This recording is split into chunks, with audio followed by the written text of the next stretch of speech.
Entramos ahora a nuestra Entrevistas en Estudios y decíamos en la presentación del programa que iba a ser un tema bastante especial y fuera de lo común, porque vamos a hablar de las terapias de vidas pasadas. Un tema que conjuga justamente lo terapéutico para sanar cuestiones emocionales y psicosomáticas con un tema que también nos va a meter en lo profundo, en la cuestión espiritual del hombre y del ser humano. Y también nos va a meter en una intriga sobre si realmente existe o no la reencarnación, lo crea o no. Lo discutimos ahora en nuestra entrevista en estudios.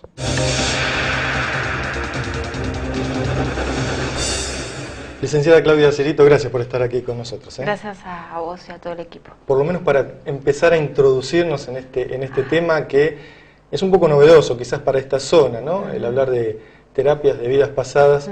Si usted me permite, quisiera dividirlo un poco, sacar un poco el término terapia, porque cuando hablamos de vidas pasadas siempre nos remontamos al oriente, al misticismo oriental. ¿Desde cuándo eso se volvió un hecho científico y que se puede adaptar en Occidente a una terapia?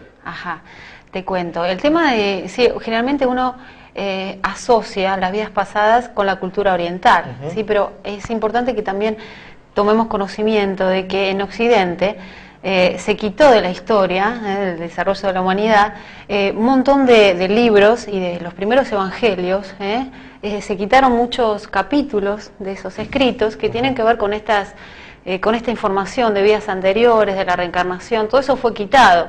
Uno investigamos en la historia, los historiadores nos dicen, nos enseñan que en los primeros tiempos, los primeros padres de la Iglesia, Gregorio de Niza, por ejemplo, ellos hablaban de estos temas. Pero en el año 300 y veintitantos años después de Cristo, hubo un hecho importante, se hizo un concilio, esto quizá mucha gente lo puede conocer, de Constantinopla se llamó. En ese concilio, el emperador Constantino, que determinó que sea secuestrado el Papa que iba a presidir ese concilio, porque con la intención de colocar a otra persona para que justamente nombre, a partir de ese momento, un tipo de disciplina, un tipo de religión donde todos estos temas sean corridos, no sean conocidos. ¿No? Sí. ¿Cuánta información que no nos llegó en su momento? Sí, entonces, y también en el tema de cuando fue incendiada la biblioteca de Alejandría, también se perdieron muchos escritos que hablaban de todos estos temas. Entonces, ahora justamente la ciencia está recuperando toda esta información. Muchos historiadores occidentales están buscando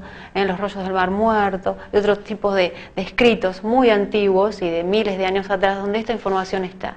La cultura inca, ¿sí? Aborígenes, distintas partes del mundo tienen este conocimiento, o sea, no solo Oriente. Y en la actualidad también, hará 30 años atrás, hay un investigador muy reconocido mundialmente por su formación, se llama Ian Stevenson, es un médico psiquiatra que se dedicó a estudiar los casos espontáneos de recuerdos de vidas anteriores. Chiquitos, generalmente entre 4 y 8 años, que recuerdan que fueron, ellos mismos sostienen y empiezan a contarles a sus padres, a sus familiares, que ellos fueron, yo era tal persona, con nombre y apellido, viví en tal lugar. ¿Y eso se podía corroborar? Sí. Y Ian Stevenson formó un grupo inmenso de colaboradores de distintas partes del mundo, porque estas personas estudiadas, estos chiquitos, decían, por ejemplo, puede vivir en una ciudad de la India y decir que en una vida anterior vivió en Holanda, siendo esta persona, con estas características, teniendo esta familia, en tal año, con tal nombre, murió de esta manera. Entonces necesitamos, obviamente, este investigador necesitaba colaboradores de todo el mundo. O sea, ¿podría llegar a ser otra persona y de otro sexo también? Obvio, así es. Entonces llevaban a ese chiquito al lugar donde decía que había vivido, con todos los investigadores, hay filmaciones, fotografías, también certificados de defunción, investigaciones, datos forenses que marcan y especifican cómo murió esa persona, nombre, apellido y año, y corroboraban que coincidía con todo lo que ese chiquito decía. Por ejemplo, iba el chiquito a la casa y reconocía el lugar, sus pertenencias, porque quizá había muerto hacía pocos años atrás, 10 años o 15. Entonces la casa tenía modificaciones, pero hablaba con sus familiares, los reconocía, qué ligazón familiar de sangre había. Esto hay 2000 casos comprobados. Qué lío para esa gente, ¿no? Que se venía este chico a decir... Sí, lío, pero también es como, claro, muy movilizante. Sí. Porque esto es como requiere una apertura de mente mayor. Tal cual, ¿no? Pero bueno, también ayuda también a comprender muchas situaciones, a ver la vida de otra manera. ¿Y cuándo se agregó la palabra terapia? ¿Cuándo se la usa y cómo en una terapia? Bien, la terapia de vidas pasadas tiene sus orígenes hará 30 años atrás en Estados Unidos. Surgió asombrosamente y así, azarosamente podríamos decir, los terapeutas, yo puedo mencionar uno, Maurice Netherton. Maurice Netherton es uno de los que se encontró sorpresivamente con relatos de pacientes que le contaban. Él trabajaba con una técnica especial que llevaba al paciente a que recuerde las situaciones que están generando lo que él padece. Ya puede ser un síntoma fóbico, o de angustia, o de depresión, a ver qué situación está dando origen a esta sintomatología. Entonces, generalmente recordaban hechos de su infancia, de su educación, experiencias determinadas con sus familiares, u otro tipo de experiencia, pero espontáneamente empiezan a relatar, como le sucedió también a Brian Weiss, sí, reconocido, que escribió varios libros acerca de este tema, que también sorpresivamente se encontró con relatos de sus pacientes.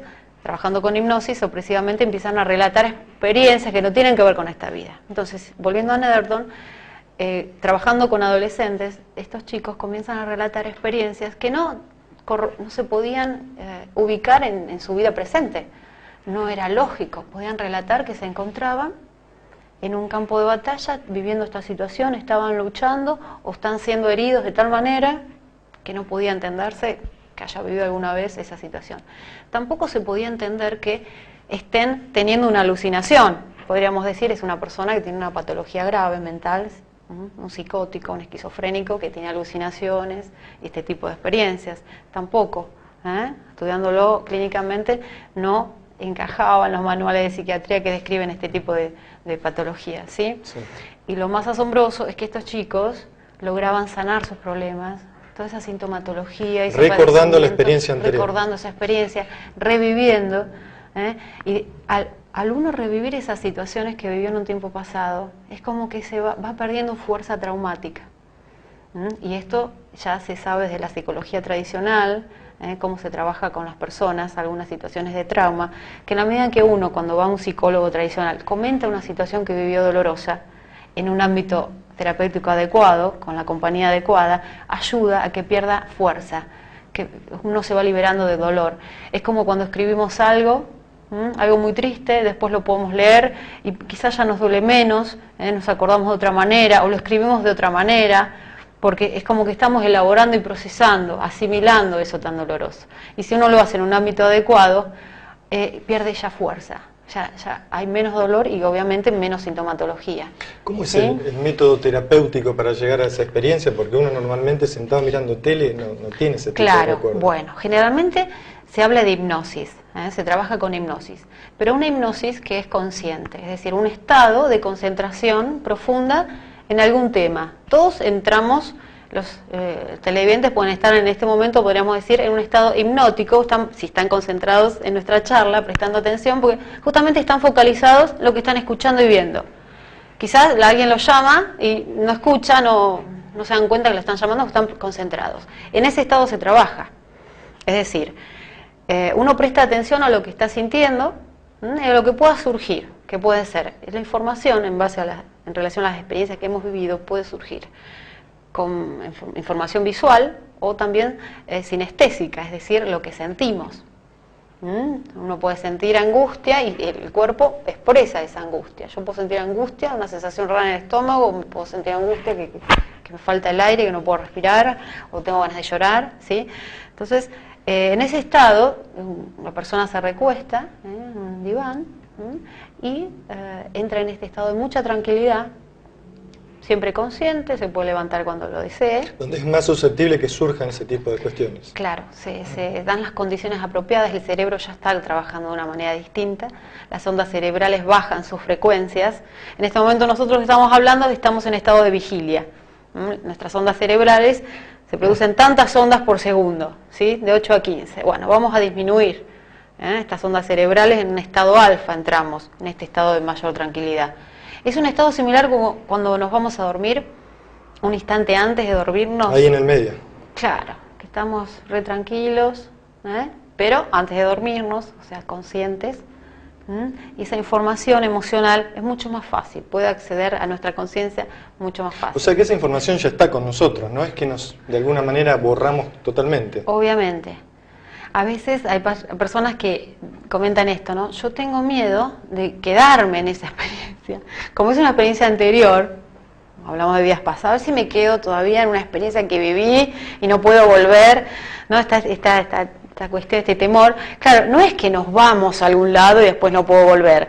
Ya estamos, de alguna manera, si hoy yo estoy angustiada, o siempre repito las mismas situaciones de mi vida, ¿no? Me caso, me divorcio, o las relaciones con mis familiares, siempre Rapidito, son así. una lista de problemas que se tratan. Sí, son los problemas comunes por los cuales uno puede acudir a un psicólogo tradicional. Ajá. Estados de depresión, de angustia, de ansiedad generalizada, dolores crónicos también en el cuerpo, alguna sintomatología o enfermedades llamadas psicosomáticas generalmente, como hipertensión, úlcera o estados de estrés profundos, ¿sí?